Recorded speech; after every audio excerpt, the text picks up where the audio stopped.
한 시청자님께서 최근에 방언의 은사를 받았다고 합니다. 그리고 방언에 대한 바른 이해와 적용에 대한 설교를 부탁하셨습니다. 오늘은 이 질문에 대한 답변으로 영상을 준비하였습니다. 방언은 많은 사람들이 궁금해하는 은사입니다. 성경에 여러 번 등장하고 실제로 체험하는 사람들도 있지만 그 의미와 사용법을 정확히 알지 못해 혼란을 겪는 경우가 많습니다. 누군가는 방언이 꼭 받아야 하는 은사인지 궁금해하고 또 누군가는 방언을 받지 못했다고 낙심하거나 스스로 신앙이 부족한 것처럼 느끼기도 합니다. 반대로 방언을 경험한 사람들 중에는 자신이 더 특별하다고 여기거나 방언 자체를 자랑하는 사람들도 있습니다. 어떤 교회는 방언을 너무 강조해서 마치 신앙의 증거처럼 여기기도 하고 또 어떤 교회는 방언을 아예 경계하며 입을 닫기도 합니다. 그렇다면 우리는 방언에 대해 어떻게 이해해야 할까요? 성경은 방언을 부인하지도 말고 무조건 따라하지도 말고 바르게 분별하여 사용하라고 가르칩니다. 방언은 성령께서 주시는 귀한 은사이지만 그 은사는 사랑과 질서, 말씀 안에서 사용될 때 진정한 유익을 줍니다. 오늘은 방언에 대한 오해를 풀고 성경이 말하는 바른 방언의 의미와 적용에 대해 함께 나누어 보려 합니다.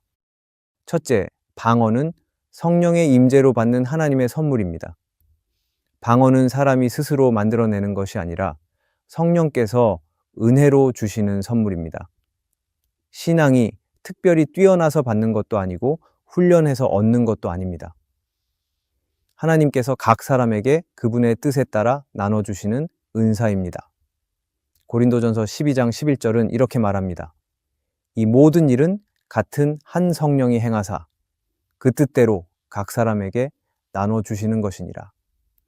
그러므로 방언은 성령께서 직접 일하시는 결과입니다. 오순절에 성령이 처음 임하셨을 때 제자들이 방언을 말하기 시작했습니다. 그때 제자들은 미리 연습한 것도 아니고 자신들이 어떤 특별한 능력을 준비해 놓았던 것도 아니었습니다.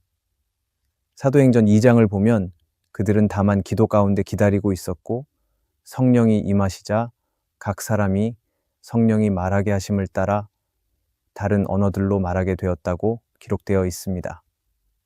방언은 그렇게 성령의 임재 가운데 주어지는 은사입니다. 그리고 이 은사는 사람의 능력을 드러내기 위한 것이 아니라 하나님의 일하심을 나타내는 표적입니다.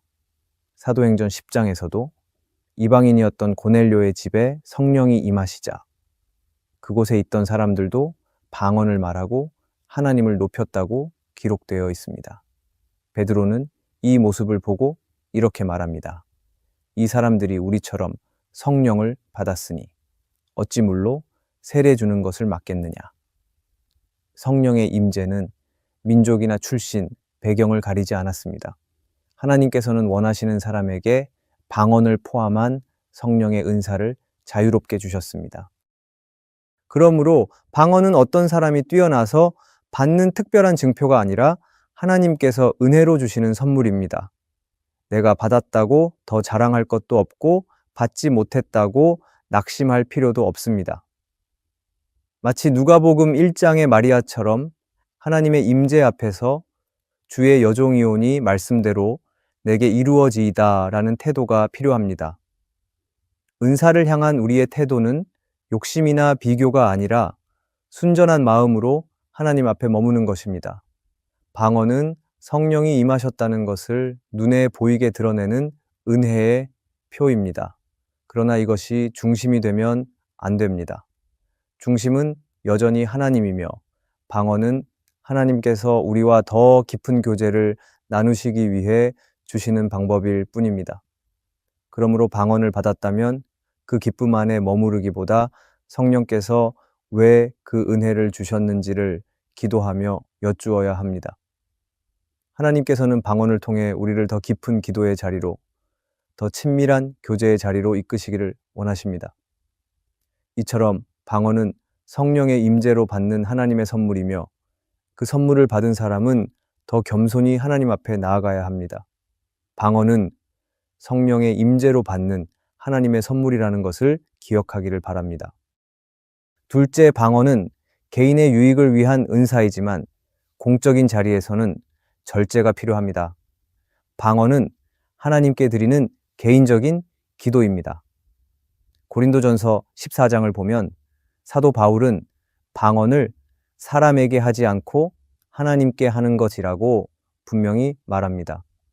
방언을 말하는 사람은 영으로 말하지만 듣는 사람은 그 내용을 이해하지 못하기 때문에 교회의 덕을 세우는 데는 직접적인 도움이 되지 않을 수 있습니다. 그래서 바울은 예배 가운데 방언이 사용될 때에는 반드시 통역이 함께 있어야 하며 그렇지 않다면 조용히 기도하는 것이 옳다고 권면합니다. 방언이 잘못 사용되면 오히려 교회에 혼란을 줄 수 있습니다. 고린도 교회가 그랬습니다. 당시 고린도 교회에는 방언을 받았다고 자랑하고 그것이 자신의 영적 수준을 증명하는 것처럼 여기던 사람들이 있었습니다. 그래서 공동체 예배 시간에도 질서 없이 방언을 말하고 듣는 사람은 아무것도 이해하지 못하는 일이 벌어졌습니다. 이런 상황에서 바울은 단호하게 말합니다. 교회에서는 남을 가르치기 위해 깨달은 말을 5마디 하는 것이 방언으로 말하는 10,000마디보다 낫다. 공동체는 각 사람이 받은 은사를 나누며 서로를 세우는 자리입니다. 그렇기 때문에 방언은 개인 기도 시간에는 얼마든지 누릴 수 있지만 예배처럼 공동체가 함께하는 시간에는 내게 유익한가 보다 공동체에 유익한가를 먼저 생각해야 합니다. 이것이 바로 성숙한 신앙의 태도입니다. 사도행전 19장을 보면 바울이 에베소에 있던 몇몇 제자들을 만났을 때 그들은 성령을 알지 못했습니다. 바울이 그들에게 안수하자 성령이 그들에게 임했고 그들은 방언도 하고 예언도 했습니다. 그 장면은 하나님께서 각 사람에게 은사를 다양하게 주신다는 것을 보여줍니다. 그러나 이 은사들이 개인의 자랑이나 혼란의 도구가 되지 않고 교회를 세우는 방향으로 사용되도록 바울은 늘 가르쳤습니다. 방언은 실제로 기도에 큰 유익을 줍니다. 말로 표현할 수 없는 감정이나 기도의 깊이를 성령께서 도우실 때 방언은 영혼 깊은 곳에서 나오는 기도의 통로가 됩니다. 그러나 공적인 자리는 다릅니다. 그 자리에서는 상대방이 이해할 수 있도록 교회를 세울 수 있도록 기도하고 말하는 것이 필요합니다. 하나님께서는 우리 각자에게 은사를 주실 때 그 은사를 혼자만의 만족을 위해 주시지 않으십니다. 은사는 언제나 공동체를 위한 섬김으로 연결되어야 합니다. 만일 내가 받은 방언이 예배의 흐름을 방해하고 다른 이들에게 혼란을 준다면 그 순간에는 기꺼이 침묵하는 것이 더 성숙한 태도일 수 있습니다. 고린도전서 14장 33절에서 바울은 이렇게 말합니다. 하나님은 무질서의 하나님이 아니시요 오직 화평의 하나님이시니라. 그래서 우리는 방언을 사용할 때마다 지금 이 기도가 내게 유익한가만이 아니라 지금 이 자리가 그 기도를 나눌 자리인가를 함께 분별해야 합니다. 성령의 은사는 질서와 사랑 안에서 사용될 때 하나님께 영광이 되고 교회에도 유익이 됩니다. 방언은 은혜로운 기도이지만 공적인 자리에선 절제 속에서 사용할 때 더 깊은 유익을 낳습니다. 방언은 개인의 유익을 위한 은사이지만 공적인 자리에서는 절제가 필요하다는 것을 기억하기를 바랍니다. 셋째, 방언은 은혜의 도구이지 영적 우월감의 증거가 아닙니다. 방언은 하나님께서 우리에게 주시는 은혜의 선물입니다. 그러나 어떤 사람은 이 은사를 받았다는 이유로 마치 자신의 신앙이 다른 사람보다 더 뛰어난 것처럼 생각하기도 합니다. 더 많이 방언을 한다고 해서 하나님 앞에서 더 특별한 존재가 되는 것이 아닌데도 은사를 받은 사실 자체를 자랑하며 다른 사람을 판단하는 일이 생깁니다. 이런 태도는 성경이 가르치는 은사의 본질에서 크게 벗어난 것입니다. 고린도 교회가 바로 그랬습니다. 고린도 전서를 보면 많은 성도들이 방언의 은사를 받았고 그들은 그것을 영적 성숙의 증거처럼 여기고 있었습니다. 그래서 예배 시간에도 질서를 지키지 않고 마구 방언을 말하며 서로 경쟁하듯 은사를 드러냈습니다. 그 결과 교회는 세워지지 않고 오히려 혼란이 생겼습니다. 그런 상황 속에서 사도 바울은 아주 단호하게 경고합니다. 고린도전서 13장에서 그는 말합니다.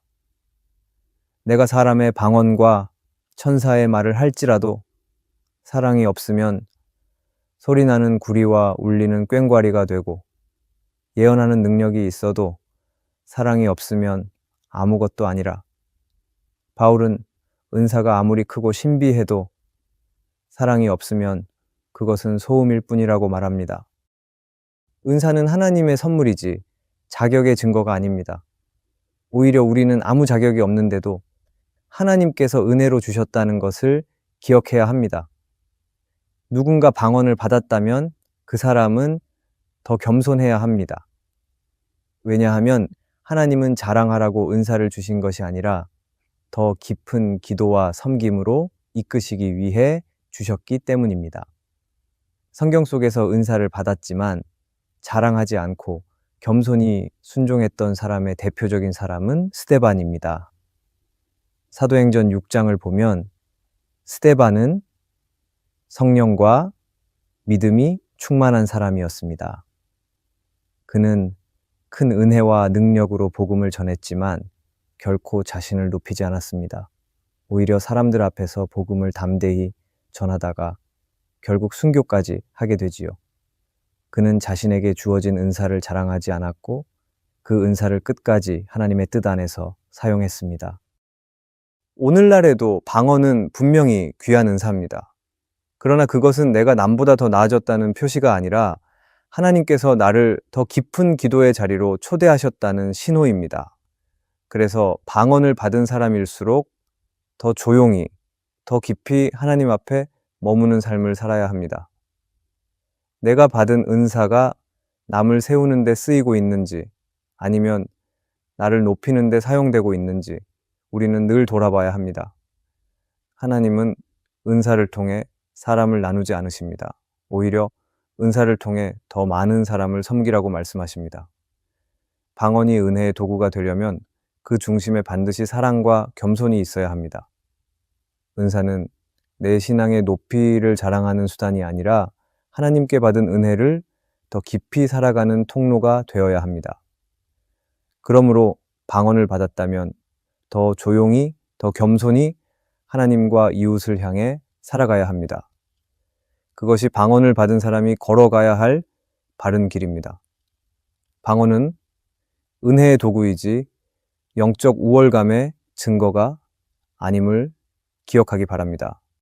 넷째, 방언은 유익하지만 말씀 없이 기도하면 기준을 잃을 수 있습니다. 방언은 우리의 기도를 더욱 깊고 풍성하게 만들어줍니다. 말로 표현할 수 없는 감정이나 마음의 고백을 성령께서 도우실 때 방언은 우리의 영혼 깊은 곳에서 나오는 기도의 통로가 될 수 있습니다. 로마서 8장 26절에서 바울은 이렇게 말합니다. 우리가 마땅히 기도할 바를 알지 못하나 오직 성령이 말할 수 없는 탄식으로 우리를 위하여 친히 간구하시느니라. 이 말씀처럼 방언은 때로 우리의 지식이나 언어를 넘어서서 하나님께 올려드리는 간절한 기도가 됩니다. 그러나 여기서 꼭 기억해야 할 것이 하나 있습니다. 기도는 반드시 말씀 위에 서야 한다는 것입니다. 방언이라는 은사에만 집중하다 보면 기도는 뜨거워지지만 방향이 흐려질 수 있습니다. 하나님과의 대화는 일방적인 감정 표현이 아니라 말씀을 통해 다듬어지는 것이기 때문입니다. 방언이 주는 감동이나 뜨거움은 중요하지만 그것이 곧 하나님의 뜻이라는 착각에 빠지지 않도록 늘 말씀과 함께 나아가야 합니다. 성경을 보면 하나님의 사람들은 언제나 말씀과 기도를 함께 붙들었습니다. 다니엘은 하루 3번씩 하나님께 기도했지만 그 기도는 말씀에 근거한 기도였습니다. 다니엘 9장을 보면 그는 예레미야 선지자의 예언을 읽고 하나님의 때를 깨달은 후 금식하며 기도합니다. 즉, 다니엘은 감정이 아닌 말씀에 근거해서 기도했고, 그래서 하나님의 뜻에 맞는 기도를 드릴 수 있었습니다. 오늘날에도 우리는 방언으로 기도할 수 있습니다. 그러나 그 기도가 하나님의 뜻에 맞는 기도가 되려면 반드시 말씀을 함께 읽고 묵상해야 합니다. 방언 기도만 반복하다 보면 내 생각과 감정이 하나님의 뜻인 줄 착각할 수 있습니다. 반면에 말씀이 기도 속에 들어오기 시작하면 하나님께서 무엇을 원하시는지, 내가 지금 어떤 방향으로 기도해야 하는지 분명해집니다. 존 스토트는 그의 책 그리스도인의 확신에서 이렇게 말합니다. 기도는 우리의 감정만이 아니라 하나님의 진리에 반응하는 전인격적인 응답이어야 합니다. 이 말은 기도가 단순한 감정 표출이 아니라 말씀에 비추어진 삶의 반응이어야 한다는 뜻입니다. 방언 기도도 이와 마찬가지입니다. 성령의 인도하심 속에서 드리는 깊은 기도이지만 반드시 말씀과 함께 갈 때 온전해집니다. 하나님은 우리가 뜨거운 기도만 드리는 사람 되기를 원하지 않으십니다. 하나님은 우리의 기도가 바른 방향을 향하기를 원하십니다. 그래서 성경을 우리 손에 들려주셨고 그 말씀을 따라 기도하라고 가르치신 것입니다. 방언은 유익한 은사입니다. 그러나 방언 기도가 나를 더 하나님께로 이끌기 위해서는 반드시 말씀과 함께 사용되어야 합니다. 말씀 없이 기도하면 기준을 잃게 되지만 말씀 안에서 기도하면 하나님과의 관계는 더 깊고 선명해집니다. 그러므로 방언의 기쁨을 누리되 그 기도를 말씀으로 다듬고 말씀 속에서 방향을 찾으며 기도하는 사람이 되어야 합니다. 이것이 방언을 바르게 누리는 길입니다. 방언은 분명 하나님께서 주시는 귀한 선물입니다. 하지만 이 은사를 어떻게 받아들이고 어떻게 사용하느냐에 따라 유익이 되기도 하고 혼란이 되기도 합니다. 성경은 방언을 금하지 않지만 반드시 사랑과 말씀, 질서와 겸손 안에서 사용하라고 가르칩니다.